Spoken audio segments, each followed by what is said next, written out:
Hi, this is Zoe, and today we're talking about sacrifice, what we should and shouldn't sacrifice in leadership.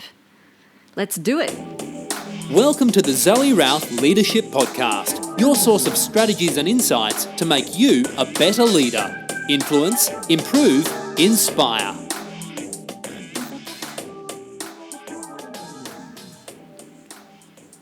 Hi, this is Zoe, and I'm speaking to you from Bali. It's not my usual podcast place, but I've been here all week after speaking at a conference and decided to take a few days off to chill by the pool and look at the ocean, and it's been delightful. It's a great way to unwind and warm up because we're heading into winter in Canberra. So today's topic around sacrifice is just ahead of next week's ANZAC celebration.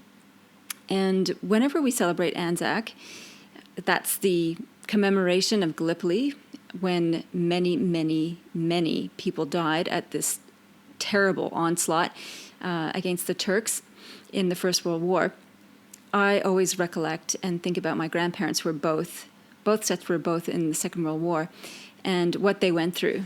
They didn't often talk about it. The only window I had into the Second World War is when I visited them when I was 15, because I was a naughty child and got sent off to get sort of put into shape by visiting my grandparents and getting a break from my parents. And we had a nice dinner, and they had one too many gin and tonics, and they started talking about the war.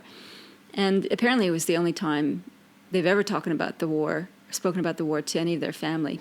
So it was a real privilege. And what I remember is just the dark stories and how my grandfather spoke about, he was in the Air Force, he spoke about heading out on a mission, knowing at that point that not all of his mates would come back with him, and coming back from a mission minus some good friends.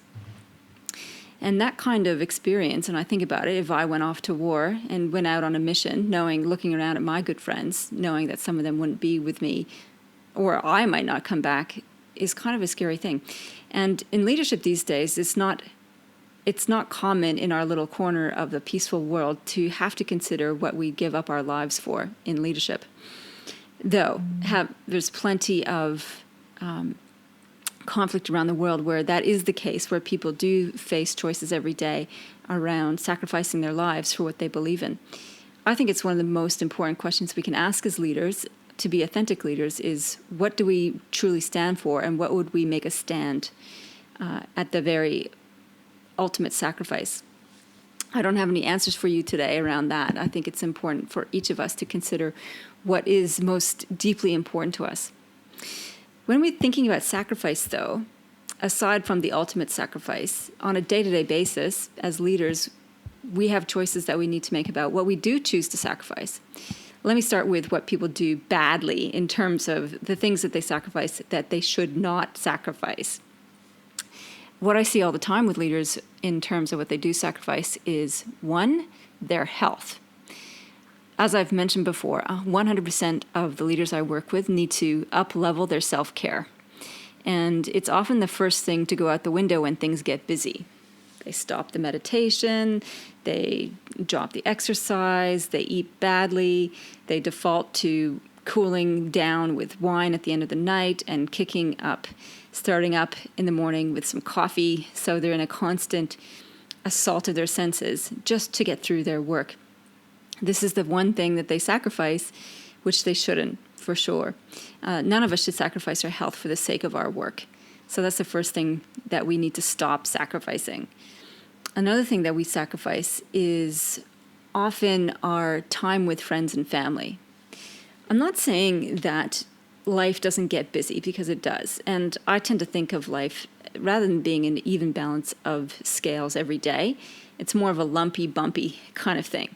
And in the lumps and bumps, sometimes it's all hands on deck and we need to get through stuff. And there's sometimes when nothing happens and we just need to chill out. What happens, though, is that we can get on the treadmill of doing, and we drop off connection with other people that are meaningful, that is outside of our work responsibilities. So that's another thing I don't think we should sacrifice, is our connection and humanity, and remembering that we are whole humans, not just mono humans. We're not just work, and that we need to mix in our connection with other people. All right, so those are the two things I think that we sacrifice that we shouldn't: health and relationships. So that turns to, what should we sacrifice as leaders? I think the first thing to go is selfishness. That's one thing that we can park as a leader. In fact, when we're called to lead, or when we choose to lead, it's one of the things that we know is on the table. If we are selfish as leaders, we're not in service. And what happens is that we become opportunistic if we're selfish. And we're not really out for the greater good, we're out for our own good. And it's not really creating a leadership experience where other people would like to follow us. So to be a leader, really, we need to choose to park selfishness. There's a key distinction here, because I've written for years around the self-first principle, which is different to the selfish principle. Selfish is doing something for yourself in spite of other people. Self-first is doing things for yourself so that you can better serve other people, which means that it comes back to the self-care idea, that you need to look after yourself exceptionally well if you're going to be of any good to anyone. So it's meaning to stop the martyr complex where we self-sacrifice, not a good thing, in order to be of service. So the self-first principle means that you get all your needs met first. You eat well, you sleep well, you exercise, you rest. And that's so that you can show up and serve every day, to be your best in order to serve the best. That's an important principle. Selfishness, though, out the window. Second thing that we can sacrifice is invisibility. And when you think about it, to lead means to be visible. It means that you're taking a stand, you're speaking up, you're speaking out, you're daring to have an opinion and to look after others. You can't do that when you're invisible. Now, it doesn't mean that you need to lead from the front in a rah-rah hero kind of way. That's not the kind of leadership I'm proposing. However, and you can still lead from the sidelines or lead from the back or whichever position you want, in terms of being collective and inclusive. Being invisible is not necessarily a principle that I subscribe to in leadership. There is a quote that says, the leader does best when the people finish their task and say they're the ones who did it. That was a really bad paraphrase.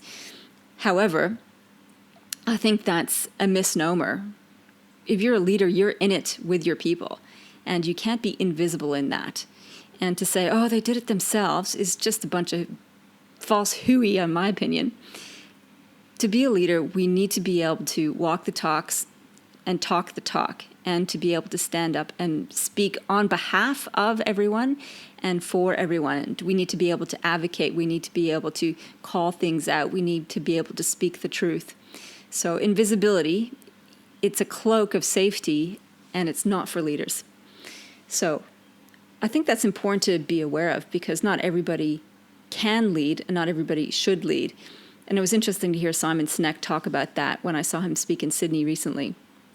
And he said, not everybody should be leaders. It takes a toll. To be visible is quite confronting.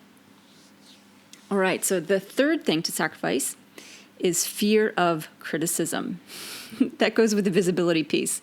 As soon as you step up and stand out, you become a target, particularly in the Australian culture, where the tall poppy syndrome is quite rife. So, and for those of you who aren't familiar with that, that's when somebody does quite well, rises above the rest in terms of visibility or success or accomplishment. And for some reason, the rest of our peers want to bring us back down to level because of jealousy. I can't put it down to anything else. It's a weird kind of dynamic. So fear of criticism goes with the territory of being a leader. And I've heard some great paradigms around this. One of my mentors says that if you're speaking to an audience, expect to have 50% of the crowd not like you. In fact, hate you. I thought that was a bit harsh. And yet, what he's saying is that if you try and please everyone, you will please no one, and you will make no impact. And that, as a leader, some of your concepts will push boundaries, will provoke people in a positive or a negative way. And that is your job as a leader, is to provoke and promote and to get people thinking and doing things differently. So some of the people that are listening to you, observing you, won't like what you have to say and won't like what you have to suggest because it pushes all of their buttons. All that means this has got nothing to do with you and all to do with them. So as a leader, knowing that you're going to get criticized, you'll have rocks thrown at you, is par for the course. You got to suck it up. And it means that you're doing a good job. It means that you are standing for something. Better to stand for something and be known for something than to be disappearing in a corner, being known for nothing. The fourth thing to sacrifice is feeling like a fraud. You know, it's amazing to me, after all these years with working with so many different leaders in different industry sectors, very senior people, very senior roles, is that many of them feel this sense of fraud. Am I really doing this? Can I really do this? Do I really know what I'm doing? Am I really capable of this? All of that is the inner critic or the inner gremlin, the ego voice that is scared for us to take a risk, because taking a risk means something new and something dangerous perhaps. And that inner voice is all it's designed to do is to keep us safe. So when the fraud voice comes on, all that means is that it's a fear of growth. And it's something that we can sacrifice when become a leader. Everyone has a first day in the job. Every prime minister, every president, every CEO has a first day on the job where they've never done it before. So what do they have instead? Well, what you can have instead is determination and conviction to find a way no matter what.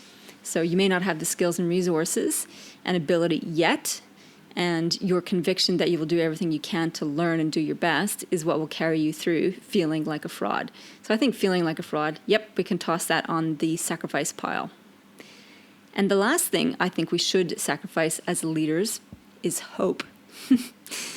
And this might be a little controversial in that, why would you want to give up hope? And I think as an emotion, hope is an interesting one because it kind of sits on the cusp of pessimism and optimism. And hope is the aspiration that things will be different. And yet within its nature is kind of a powerlessness, if you like. The idea of hope is that something else or someone else will change in order for us to feel better. And it kind of harks to a victim mentality or a victim narrative. And I don't think there's any place for that in a leader's lexicon and lexicon, in a leader's vocabulary or in a leader's portfolio of emotions that are useful. Hope, I think, is not powerful enough for us. We're not waiting to be rescued. As leaders, we don't waste energy in a lament of hope. As leaders, we need to forge our own path. We need to decide how we're going to get through something with conviction, with effort and focus. I think we can replace hope with determination, conviction, and grit. These are things over which we do have control. And we can, with those, determination, conviction, and grit, we can find a way if we're committed. So I'm wondering, what do you sacrifice as a leader? I'm also curious about what is the cause that you would dedicate your life to? Big questions. I'd love to hear about that. So if you write a comment on the podcast page, that would be awesome. So we're calling this podcast at the show notes zoerouth.com/podcast/sacrifice. And you can jot a comment down there. I'd love to hear from you. Or just send me an email, zoe@innercompass.com.au. So 5 things that we should sacrifice as leaders: selfishness, invisibility, fear of criticism, feeling like a fraud, and hope. All right. Live well, lead well.